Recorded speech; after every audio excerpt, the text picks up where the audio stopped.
Halo semua, selamat datang di channel Sepertiga Malam. Ada banyak sekali film yang mengangkat tema berdasarkan kisah nyata dan biasanya akan lebih menyentuh sisi emosional bagi yang menontonnya. Kali ini saya mau membahas salah satu film yang menurut saya sangat underrated yang tentunya diangkat dari kisah nyata, yaitu Million Dollar Arm. Olahraga dan bisnis dianggap dua sisi yang tak terpisahkan dan saling menopang satu sama lain. Tapi, benarkah demikian? Pertanyaan tersebut akan dijawab dan berhasil disajikan secara apik oleh sutradara Craig Gillespie di film ini. Film yang dirilis tahun 2014 ini mengisahkan seorang agen olahraga Amerika yang berusaha mencari pemain baseball potensial di pelosok India. Sebuah ide yang absurd karena kita semua tahu kalau baseball hanya terkenal di negara Amerika. Oh iya, buat yang belum menonton filmnya, kita mau mengingatkan bahwa ini adalah konten full spoiler. Kita sarankan untuk menonton filmnya terlebih dahulu jika kalian ingin merasakan cinematic experience-nya. Oke, tanpa berlama-lama lagi, langsung aja kita bahas filmnya.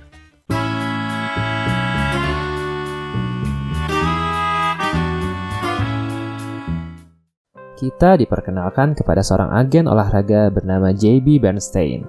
Tampilan JB terlihat seperti eksekutif pada umumnya, menggunakan jas mahal, kantor bagus, dan mobil sport mewah. Namun itu semua berbanding terbalik dengan kondisi perusahaannya saat ini yang terancam bangkrut. Padahal dulu perusahaannya merupakan salah satu yang terbaik di Amerika. Bahkan sekarang karyawannya hanya bersisa 2 orang, yaitu Ash dan Teresa. Dengan banyaknya pesaing lain dengan kekuatan finansial yang lebih besar, ditambah hampir seluruh klien dari JB pensiun, kini membuat perusahaannya di posisi kritis. Sebenarnya JB hampir meyakinkan satu klien potensial, pemain American football terkenal di seluruh Amerika bernama Popo Vanuatu. Tapi sayangnya gagal, karena si Popo ini minta bonus kontrak $1 juta dibayar di muka, yang tentu saja JB nggak punya uang sebanyak itu. Nggak cuma namanya yang aneh, tapi mata duitan juga si Popo. Sekedar fun fact buat kalian, Popo ini diperankan oleh atlet American football beneran, bernama Ray Maualuga. Di suatu malam, ide gila dari JB muncul ketika layar TV-nya sedang menayangkan olahraga kriket. Jika kalian belum pernah mendengar kriket, olahraga ini populer di Inggris dan Asia Selatan, termasuk India. Bahkan India mendapat julukan sebagai negara kriket. Secara sepintas, kriket ini mirip dengan baseball dan kasti. Ada pelempar bola, lalu ada pemukul bola. Namun, terdapat perbedaan di beberapa bagian, termasuk cara melempar bolanya.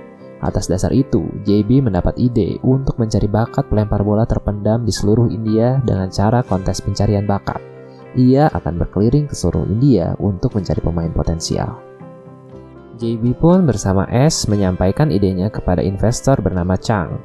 Selain mencari pelempar potensial, jika berhasil, kegiatan ini juga akan menarik penggemar baru di negara India. Sehingga market dan keuntungan penjualan aksesoris baseball pun akan meningkat. Ide tersebut diterima oleh Chang dengan syarat batas waktu selama 31.536.000 detik, alias 1 tahun. What's your timeline? Sure.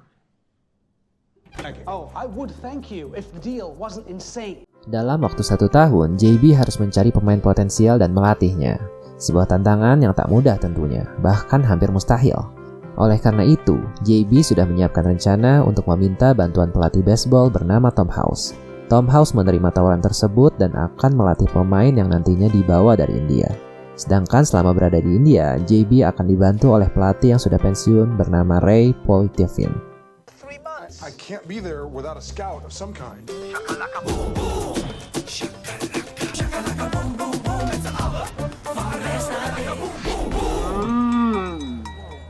Di awal kedatangannya di India, JB dibantu oleh orang lokal bernama Vivek untuk menyiapkan segala sesuatu terkait kontes pencarian bakat. We are all very excited about Million Dollar Arm. JB sir, JB sir, JB sir, JB sir, JB sir. Mulai dari kaos, brosur, gawang, bola, pemukul, tiang, dan lain-lain. Kemudian, saat JB sedang makan siang, ia dihampiri oleh pria bertubuh mungil yang imut dan lucu. Excuse me, sir. Are you JB Bernstein? Look at me. Too small to compete. But I teach baseball in New Mumbai. Pria itu bernama Amit. Oke, iya dia namanya beneran Amit Rohan. Amit menawarkan untuk membantu JB dalam penyelenggaraan kontes. Awalnya JB menolak, hingga kata-kata sakti terlontar dari mulut Amit. yaitu saya siap bekerja tak dibayar. I'll work for free, sir. Tanpa pikir 69 kali, JB langsung menerima Amit untuk membantunya. Brosur terkait kontes yang akan dilaksanakan bertajuk judul film ini alias $1 Million Arm alias tangan $1 juta sudah disebar. Berita menyebar dengan cepat, lebih cepat daripada ya pokoknya cepet dah. JB, Vivek, Amit, dan juga Ray yang di hari sebelumnya sudah sampai di India memulai petualangan pencarian bakat. BTW, Ray ini udah kayak 69% remaja Indo. Hobinya tiap saat tidur. Baru sampai India dia tidur. Lagi nyari bakat tidur. Lagi di jalan tidur. Lagi boker tidur. Lagi main FF tidur. Lagi tidur. Ya dong. Meskipun terlihat tak peduli dan pemalas, Ray ini akan menjadi salah satu tokoh yang berdampak besar di keseluruhan cerita ini, terutama di babak akhir filmnya. Dampak apa yang diberikan, nanti akan saya jelaskan di akhir-akhir cerita.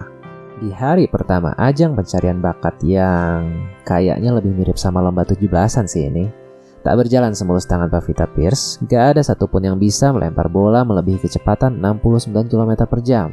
Padahal target yang ingin dicapai adalah 130 km per jam. Cukup jauh ya. Hari kedua $1 Million Arm tak jauh berbeda dengan hari pertama. Masih tak mulus dan bergerunjul. Begitupun hari ketiga, keempat, sampai ke-14. JB pun mulai frustasi. Vivek tetap tenang, Amit tetap imut, dan Ray tetap tidur. Akhirnya, di hari ke-15 di pusat olahraga Lucknow, mereka berhasil menemukan 4 orang yang berhasil melempar 130 km per jam. Lalu selanjutnya di Goa, mereka menemukan 16 orang sehingga total ada 20 orang yang mereka temukan. Ke-20 orang tersebut dilatih 10 hari oleh Ray dan menjalani babak final untuk menentukan 2 orang terbaik yang akan dibawa ke Amerika dan dilatih menjadi atlet profesional. Akhirnya babak final tiba dan 2 orang terbaik sudah ditemukan.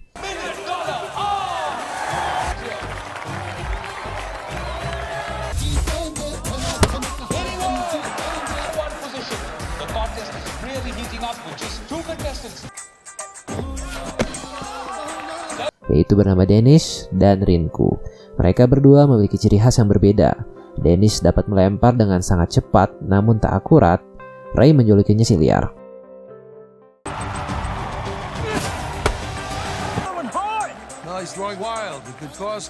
Sedangkan Rinku pelempar kidal dengan lemparan akurat. Julukannya adalah The Flamingo.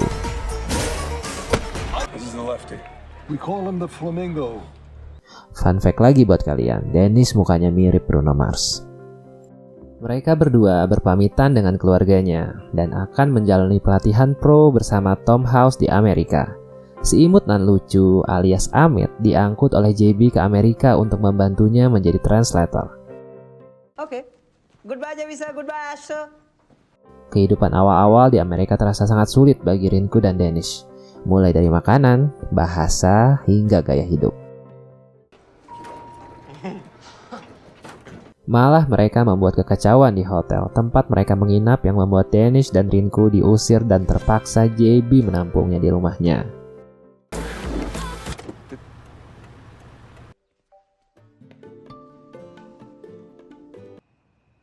You guys gonna take these or just stare at me? Kegiatan pelatihan pro-nya pun tak berjalan lancar. Mereka kesulitan beradaptasi bahkan sempat gelut sama pemain lain.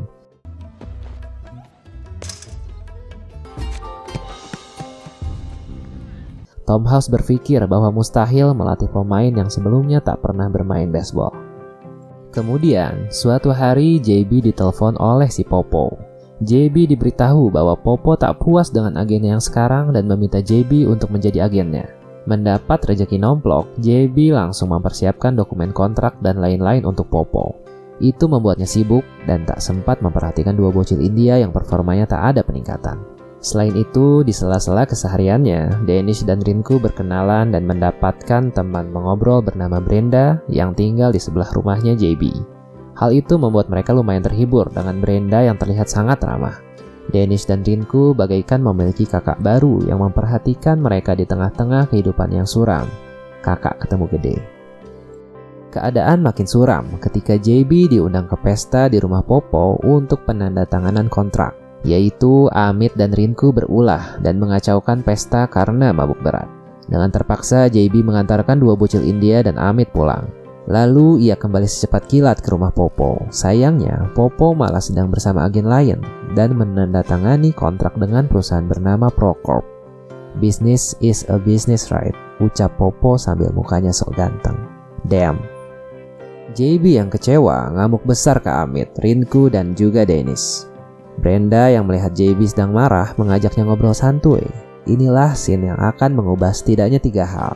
Pertama, nasihat Brenda membuat JB tersadar bahwa Dennis dan Rinku adalah investasi yang berharga, namun mereka juga manusia yang harusnya disemangati dan diperhatikan. Kedua, Dennis dan Rinku mengalami peningkatan pesat dalam berlatih karena tak mau mengecewakan JB. Ketiga, hubungan JB dan Brenda yang bahkan sebelumnya tak pernah mengobrol menjadi cair dan semakin dekat. So, this should impress you. Oh, tell me how it's changed. Sementara itu, Chang menagih janji JB untuk melakukan uji coba di depan media dan para klub profesional 3 pekan lagi. Tom House tak setuju karena menganggap mereka berdua belum siap dan malah akan menjatuhkan mentalnya. Namun kontrak sudah disepakati dan harus ditepati. Sayangnya, 3 hari sebelum uji coba, jari Rinku malah teriris pisau saat diajak memasak oleh Brenda dan hampir membuat Rinku gagal menjalani uji coba. Hey, look, you want me to call ESPN and Sports Illustrated and half the world's media? You're also being a Class A jerk. I mean, I understand they're your investments. Hari uji coba pun tiba. What's up? I just wanted to apologize for the other day. Oh. Tom House menilai jari Rinku yang luka tidak akan mempengaruhi lemparannya. Namun, Dennis dan Rinku terlalu gugup karena ini uji coba pertama mereka. Lemparan mereka berdua ancur-ancuran dan sangat miskin taktik. Semua awak media dan pelatih yang hadir merasa kecewa.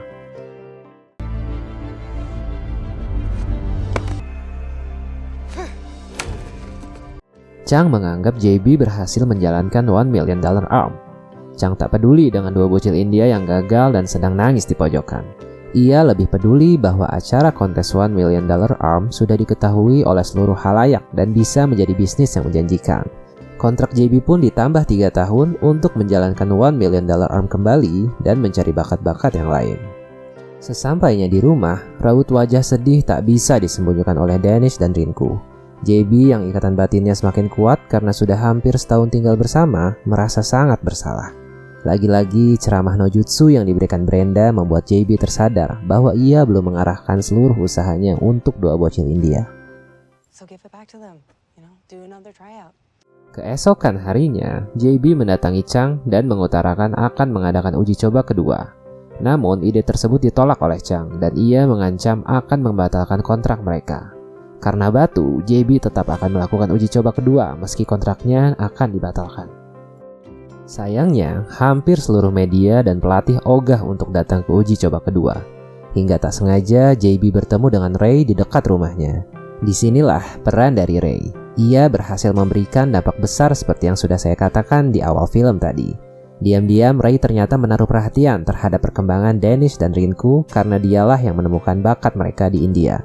Tanpa disadari JB, Ray memperkenalkan kepada pelatih yang sebelumnya tak datang di uji coba pertama. Berkat bantuan Ray, akhirnya JB berhasil mengundang beberapa pelatih dan media untuk datang ke uji coba yang kedua. You don't know Walter? I don't know Walter. You don't know Walter Shapiro? Oh, Walter Shapiro. Yes. Oh. Thank you, Ray. Sepulangnya ke rumah, JB mendapatkan surprise dari Amit, Dennis, dan Rinku. Mereka bertiga mengadakan pesta kecil-kecilan sebagai permintaan maaf mereka dan memaksa JB untuk kencan dengan Brenda. Di kesempatan ini, JB memberitahu bahwa dia akan mengadakan uji coba kedua yang disambut gembira oleh mereka. Dalam momen inilah pertanyaan kita di awal video terjawab oleh ucapan JB. Apakah olahraga dan bisnis adalah 2 hal yang tak bisa dipisahkan? Meskipun saling berkaitan, seharusnya para pemain tak dilibatkan dalam hal bisnis. Mereka seharusnya hanya bersenang-senang dalam berolahraga, karena itulah esensinya. I just want you to have fun, Yes, sir. okay? I really love you guys. 2 minggu berlalu, di mana uji coba kedua akan dilangsungkan. Meskipun tak banyak media dan pelatih yang datang, di sini kita bisa melihat semua orang yang berpengaruh dalam hidup Danish dan Rinku hadir untuk menyemangati mereka. Ada JB, Brenda, Tom, Ash, bahkan Ray pun turut hadir. JB menyuruh Amit untuk memberikan kata-kata mutiara agar meredakan rasa gugup Danish dan Rinku. Danish, Rinku, terima kasih sudah berjuang sampai hari ini. Jeng jeng. Now, small boys in India. Kalau kita lihat, terdapat perbedaan cara melempar Rinku di uji coba pertama dan kedua. Saat uji coba pertama, Rinku melempar dengan cara pemain baseball pada umumnya. Namun, di uji coba kedua ini, Rinku mengembalikan gaya lemparan yang menjadi ciri khasnya, yaitu The Flamingo. Detail inilah yang membedakan bahwa di uji coba kedua ini, mereka mengikuti saran dari JB, bahwa mereka harus bersenang-senang saja tanpa beban. He's having fun. Hal ini sekaligus menjadi kunci keberhasilan mereka. Lemparan mereka melebihi 150 km per jam dan tepat sasaran.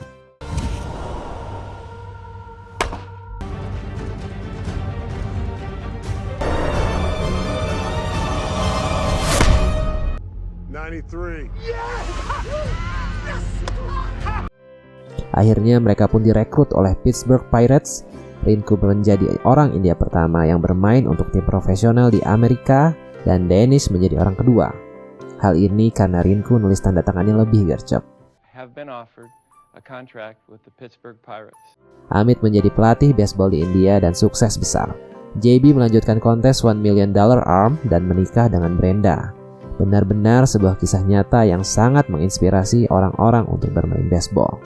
Saya berharap sih nggak ada film sejenis untuk kontes e-sport, FF, dan PUBG di Indonesia. Nggak kebayangkan ribuan bocil tanding FF sambil saling hujat. Lebih bagusan FF tuh, ah? Bebek masuk! Rene, bebek Rene! Di FF dong punya skin legends, skin senjata legend.